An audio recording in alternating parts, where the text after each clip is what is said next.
चलिए सीधा आपको वापस लिए चलते हैं बिहार, जहां पटना में सेंट्रल हॉल में इस वक्त हलचल है क्योंकि नीतीश कुमार वहां मौजूद हैं। धर्मेंद्र प्रधान, चिराग पासवान, रविशंकर प्रसाद, ललन सिंह, इन सब के साथ वहां मौजूद हैं। हम पार्टी के जीतन मांझी भी वहां दिखे थे।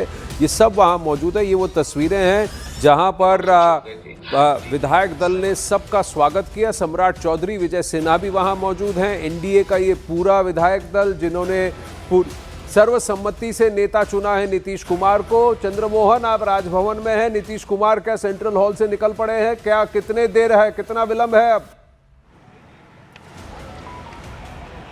देखिए, चंद मिनट में नीतीश कुमार वहां से सेंट्रल हॉल से निकलने वाले हैं और फिर इस राजभवन में पहुंचेंगे जहां पर वो वर्तमान कार्यकाल को लेकर इस्तीफा देंगे और उसके बाद नई सरकार बनाने का दावा पेश करेंगे। आपने देखा होगा कि पिछले जब से ये चुनाव खत्म हुआ उसके बाद से लगातार बैठकों का दौर चल रहा था और उसके बाद सरकार बनाने की कवायदें तेज हो गई थी। कई बार ये देखा गया कि यहाँ से मुख्यमंत्री नीतीश कुमार के साथ उनके करीबी और केंद्रीय मंत्री ललन सिंह और साथ ही राष्ट्रीय कार्यकारी अध्यक्ष संजय झा उनके साथ मीटिंग किया और उसके बाद फिर यहाँ से दिल्ली गए जहाँ पर अमित शाह के साथ उनकी बैठक हुई, मीटिंग हुई। जेपी नड्डा उस मीटिंग में मौजूद थे। उसके अलावा बीजेपी के तमाम नेता मौजूद थे, बिहार के प्रभारी मौजूद थे और उसके बाद वहाँ पर ये खाका तैयार किया गया कि आखिर कौन कौन मंत्रिमंडल में शामिल होगा, कि कौन कौन कितने किसके मंत्रिमंडल में कितनी भागीदारी होगी, इसको लेकर खाका तैयार किया गया। और उसके बाद कल देर शाम यहाँ पर ललन सिंह और साथ ही संजय झा पहुँचे जहाँ मुख्यमंत्री नीतीश कुमार को ये सारी बातें अपडेट की गई, बताई गई और उसके बाद नीतीश कुमार यहां से निकले, गांधी मैदान गए जहां पर तैयारियां, जहाँ पर कल शपथ ग्रहण समारोह होना है क्योंकि वहाँ इस बार शपथ ग्रहण समारोह को ऐतिहासिक बनाना है। प्रचंड जीत के बाद प्रधानमंत्री नरेंद्र मोदी आ रहे हैं, गृह मंत्री अमित शाह आ रहे हैं, राजनाथ सिंह आ रहे हैं और साथ ही जेपी नड्डा के अलावा जो भी बीजेपी शासित राज्य हैं वहाँ के मुख्यमंत्री आ रहे हैं, उप मुख्यमंत्री आ रहे हैं और एनडीए शासित राज्यों के मुख्यमंत्री और उप मुख्यमंत्री आ रहे हैं। इसके अलावा शिक्षाविद भी वहाँ पहुँचेंगे, कई गणमान्य नेता पहुँचेंगे, तो उसकी भी व्यवस्था देखने के लिए नीतीश कुमार वहाँ पर पहुँचे थे। और आज सुबह मुख्यमंत्री आवास में जेडीयू विधायक दल की बैठक हुई जहां पर नीतीश कुमार को जेडीयू विधायक दल का नेता चुना गया। उसके बाद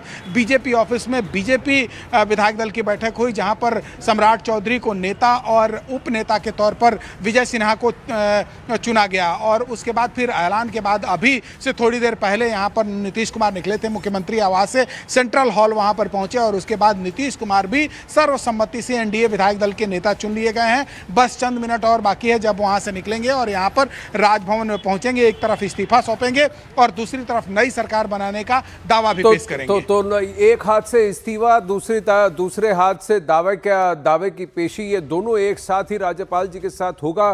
भले ही कार्यकाल की अवधि अगर देखा जाए तो 19 साल से मुख्यमंत्री हैं नीतीश कुमार, लेकिन शपथ ग्रहण कितनी बार उन्होंने शपथ लिया मुख्यमंत्री बनने का, तो ये 10वीं बार है। तो सबसे ज्यादा बार मुख्यमंत्री की शपथ नीतीश कुमार ने ली है। लेकिन नॉर्थ ईस्ट के कई सारे ऐसे मुख्यमंत्री हैं जिन्होंने कम से कम 20-22 साल का कार्यकाल पूर्ण किया है। लेकिन अगर एनडीए का ये बोट ऐसे ही चलता रहा, ये गाड़ी ऐसे ही स्टडी होकर चलती रही, डबल इंजन की सरकार, तो नीतीश कुमार सबसे ज्यादा बार शपथ ग्रहण के साथ साथ सबसे लंबे कार्यकाल तक मुख्यमंत्री रहे, ऐसा भी हो सकता है। ये 20वां साल होगा जिसके अंदर वो एंटर कर रहे हैं बतौर मुख्यमंत्री, अगर ये शपथ ग्रहण समारोह जब कल हो जाता है। लेकिन 10वीं बार होगा जब वो शपथ ग्रहण ले रहे हैं बतौर मुख्यमंत्री।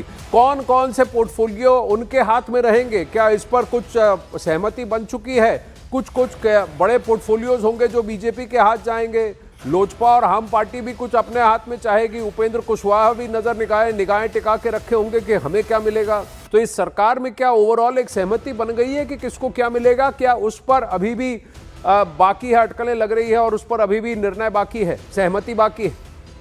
चंद्रमोहन। बिल्कुल, देखिए, सहमति बन चुकी है और उसके बाद ही सरकार फॉर्मेशन की बात चल रही है। जाहिर सी बात है, चिराग पासवान को जो जानकारी मिली है उसके मुताबिक कैबिनेट में 2 बर्थ मिलने जा रहा है। हिंदुस्तानी आवामी मोर्चा को एक, जो पिछले बार उनके बेटे संतोष सुमन मंत्री थे वही मंत्री बनेंगे। आरएलएम की तरफ से उपेंद्र कुशवाहा की जो पार्टी है उनकी पत्नी स्नेहलता कुशवाहा मंत्री बनेंगी और साथ ही जो जानकारी मिली है उसके मुताबिक 13 मंत्री जो हैं वो बीजेपी की तरफ से शपथ लेंगे और पिछली बार 22 उनकी संख्या थी, कुछ संख्या घट जाएगी। और जो जानकारी मिली है उसके मुताबिक 9 जो मंत्री हैं हैं वो रिपीट हो रहे हैं। 4 नए मंत्रियों को जगह मिलेगी। जाहिर सी बात है इस बार युवाओं ने भी जमकर वोट किया है तो युवाओं को उसमें जगह मिलने वाली है।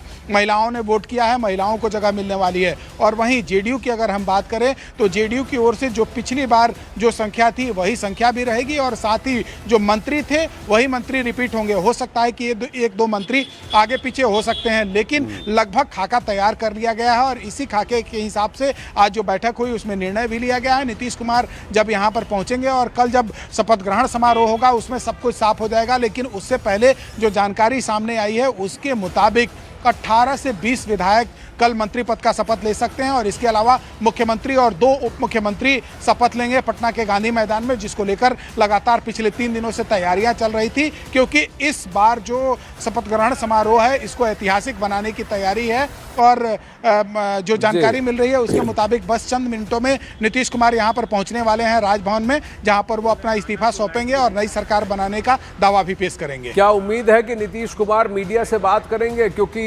इतना भारी चुनाव जीतने के बाद भी नीतीश कुमार ज्यादा बोले नहीं है मीडिया से। देखिए, चुनाव प्रचार जहां भी हुआ है नीतीश कुमार पहुंचे हैं, चुनाव प्रचार किए हैं, वहां पर उन्होंने भाषण भी दिया है।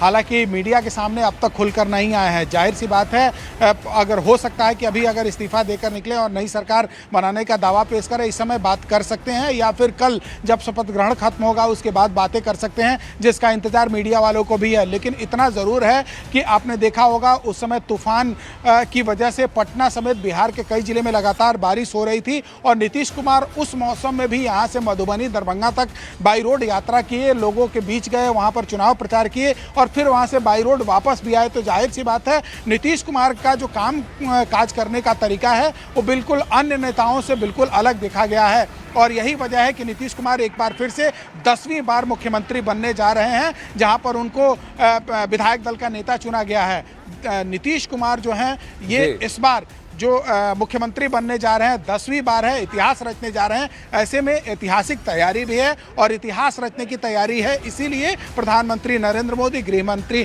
अमित शाह, रक्षा मंत्री राजनाथ सिंह समेत जेपी नड्डा और कई राज्यों के मुख्यमंत्री और उप मुख्यमंत्री इस होम का पोर्टफोलियो किसके पास रहेगा? क्योंकि जुडिशियल कस्टडी में इस वक्त अनंत सिंह है, तो मोकामा में जो घटा चुनाव से पहले उस पर क्या फिर से पुनर्विचार होगा? कुछ अहम फैसले जो इस सरकार को लेने हैं उसमें 10,000 का कंटिन्यूएशन, उस पर भी प्रश्न उठेगा, उस पर भी कौन उसको एक्शन में लाएगा और किसको कौन सा पोर्टफोलियो मिलेगा, इस पर कोई सहमति बनी है? खासकर होम का पोर्टफोलियो किसके हाथ में रहेगा चंद्रमोहन, क्योंकि लॉ एंड ऑर्डर एक बहुत बड़ा मुद्दा है।